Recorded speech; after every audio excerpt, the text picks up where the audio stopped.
Alors le premier mot que j'ai choisi, c'est un mot qui est peut-être dur à dire, c'est le mot liberté. C'est quelque chose, je me suis toujours interrogé sur notre liberté de parole à nous les professeurs. C'est vraiment quelque chose qui est exceptionnel dans la société d'aujourd'hui et je crois qu'on doit en user.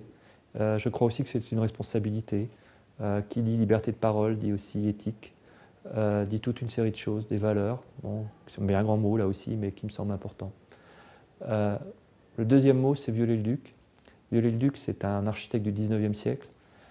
C'est quelqu'un sur lequel je travaille. Je fais un gros travail académique en ce moment sur sa personnalité.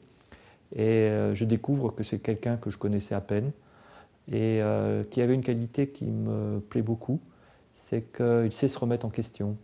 Et je ferai un parallèle avec ce qui se passe aujourd'hui. Lui, après la guerre de 1870, la société française était totalement à reconstruire et il a décidé de la reconstruire. Il a décidé d'abandonner ses vieilles idées et il a tout reconsidéré. Et je trouve que c'est un courage vraiment important et j'aimerais bien en faire un modèle. Et puis le troisième mot, c'est le présent, parce que je suis prof d'histoire et très souvent on me demande, et on ne me le demande pas d'ailleurs, mais en tout cas moi je me demande à quoi je sers, à quoi sert l'histoire. Et pour moi l'histoire elle sert au présent, elle sert à nous connaître, elle sert à me reconnaître et elle sert à me donner une ligne de conduite, essentiellement dans le présent. Voilà.